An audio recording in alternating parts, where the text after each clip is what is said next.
Sriman Narayana Narayan Narayan Sriman Narayana Narayan Narayan. Hello दोस्तों, कैसे हो आप सब। आशा करता हूँ आप सब अच्छे और स्वस्थ होंगे। हम भी अच्छे और स्वस्थ हैं। सभी दोस्तों को नारायण नारायण नारायण। आज हम आपको महाशिव पुराण के रुद्र संहिता तृतीय खंड का अगला अध्याय सुनाएंगे। कृपया हमारे वीडियो को ज़्यादा से ज़्यादा शेयर कीजिए, लाइक कीजिए और चैनल को सब्सक्राइब कीजिए। चलो अब हम शुरू करते हैं।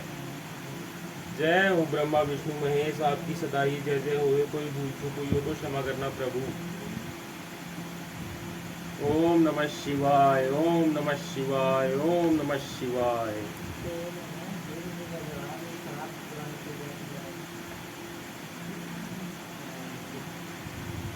जय हो गणेश जी महाराज की जय, शिव जी महाराज की जय, माता पार्वती की जय, नंदी महाराज की जय।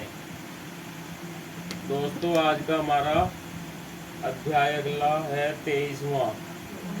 पार्वती की तपस्या विषयक दृढ़ता, उनका पहले से भी उग्र तप, उससे त्रिलोकी का संतप्त होना तथा समस्त देवताओं के साथ ब्रह्मा और विष्णु का भगवान शिव के स्थान पर जाना। ब्रह्मा जी कहते हैं, मुनीश्वर शिव की प्राप्ति के लिए इस प्रकार तपस्या करती हुई पार्वती के बहुत वर्ष बीत गए तो भी भगवान शंकर प्रकट नहीं हुए। तब हिमाचल, मैना, मेरू और मंदराचल आदि ने आकर पार्वती को समझाया और शिव की प्राप्ति को अत्यंत दुष्कर बताकर उनसे यह अनुरोध किया कि तुम तपस्या छोड़कर घर को लौट चलो।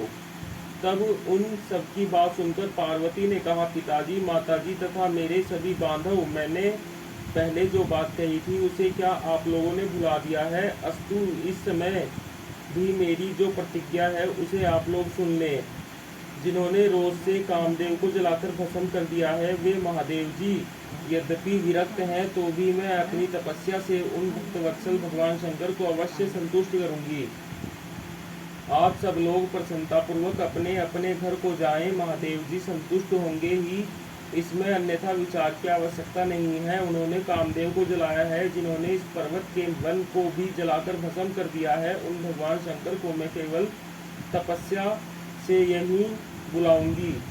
महाभागगण, आप यह जान लें कि महान तपोबल से ही भगवान सदाशिव की सेवा सुलभ हो सकती है। यह मैं आप लोगों से सत्य सत्य कहती हूँ।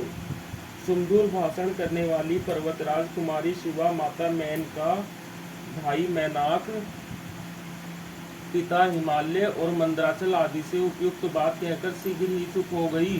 शिवा के ऐसा कहने पर वे चतुर चालाक पर्वत गिरिराज सुमेरु आदि गिरिजा की बारंबार प्रशंसा करते हुए अत्यंत विस्मित हो जैसे आए थे वैसे ही लौट गए। उन सबके चले जाने पर सखियों से घिरी हुई पार्वती मन में यथार्थ निश्चय करके पहले से भी अधिक उग्र तपस्या करने लगी।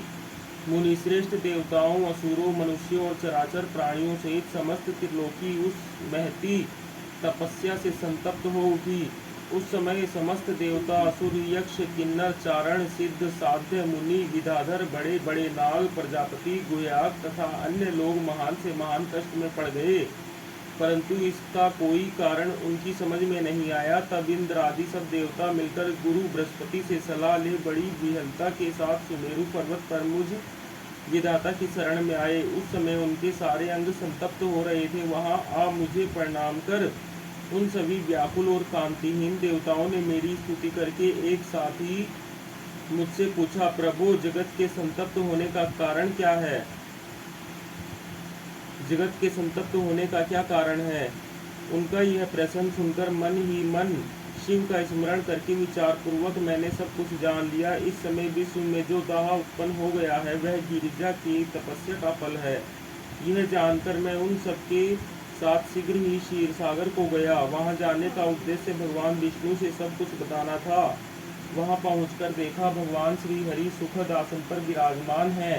देवताओं के साथ मैंने हाथ जोड़कर प्रणाम पूर्वक उनकी स्तुति की और कहा, महाविष्णु, तपस्या में लगी हुई पार्वती के परम उग्र तप से संतप्त हो हम सब लोग आपकी शरण में आए हैं। आप हमें बचाइए, बचाइए।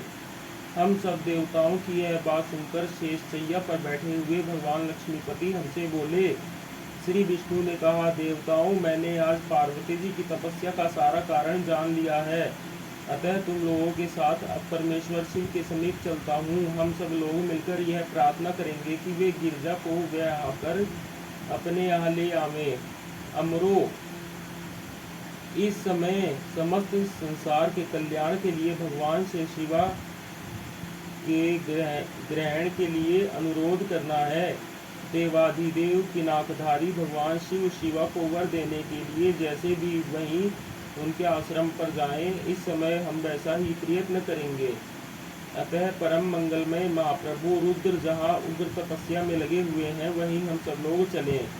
भगवान विष्णु की यह बात सुनकर समस्त देवता आदि हठी, क्रोधी और जलाने के लिए उद्यत रहने वाले प्रलयंकर रुद्र से अत्यंत भयभीत हो बोले।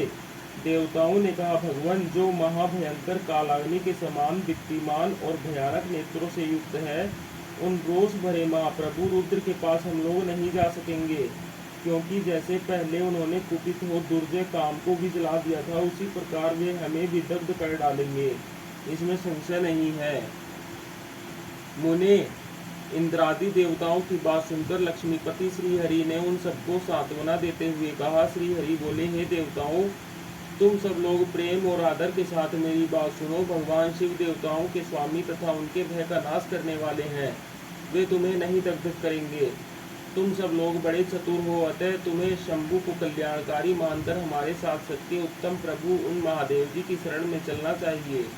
भगवान शिव पुराण पुरुष, सर्वेश्वर, वर्णीय, परात्पर, तपस्वी और परमात्म स्वरूप हैं, अतः हमें उनकी शरण में अवश्य चलना चाहिए। प्रभावशाली विष्णु के ऐसा कहने पर सब देवता उनके साथ पिनाकपाणी शिव का दर्शन करने के लिए गए। मार्ग में पार्वती का आश्रम पहले पड़ता था, अतः उन गिरजानंदिनी की तपस्या देखने के लिए विष्णु आदि सब देवता कौतूहल पूर्वक उनके आश्रम पर गए। पार्वती के श्रेष्ठ तप को देखकर सब देवता उनके उत्तम तेज से व्याप्त हो गए। उन्होंने तपस्या में लगी हुई उन तेजोमयी जगदम्बा को नमस्कार किया और साक्षात सिद्धि स्वरूपा शिवा देवी के तप की भूरी भूरी प्रशंसा करते हुए वे सब देवता उस स्थान पर गए जहाँ भगवान वृषभध्वज विराजमान थे। मुने, वहां पहुंचकर सब देवताओं ने पहले तुम्हें उनके पास भेजा और स्वयं वे मदन दहनकारी भगवान हर से दूर ही खड़े रहे। वे वहीं से यह देखते रहे कि भगवान शिव कुपित हैं या प्रसन्न। नारद, तुम तो सदा निर्भय रहने वाले और विशेषतः शिव के भक्त हो, अतः तुमने भगवान शिव के स्थान पर जाकर उन्हें सर्वथा प्रसन्न देखा। फिर वहां से लौटकर तुम श्री विष्णु आदि सब देवताओं को भगवान शिव के स्थान पर ले गए। वहां पहुंचकर विष्णु आदि सब देवताओं ने देखा, भक्तवत्सल भगवान शिव सुखपूर्वक प्रसन्न मुद्रा में बैठे हैं। अपने गणों से घिरे हुए शंभु तपस्वी का रूप धारण किए योगपट्ट पर आसीन थे। उन परमेश्वर रूपी शंकर का दर्शन करके मेरे सहित श्री विष्णु तथा अन्य देवताओं, सिद्धों और मुनीश्वरों ने उन्हें प्रणाम करके वेदों और उपनिषदों के सूत्रों द्वारा उनका स्तवन किया। ओम नमः शिवाय, ओम नमः शिवाय, ओम नमः शिवाय। जय हो ब्रह्मा विष्णु महेश, आपकी सदा ही जय जय होए। कोई भूल चूक हुई हो तो क्षमा करना प्रभु। दोस्तों, आज के लिए इतना ही। सभी को नारायण नारायण नारायण।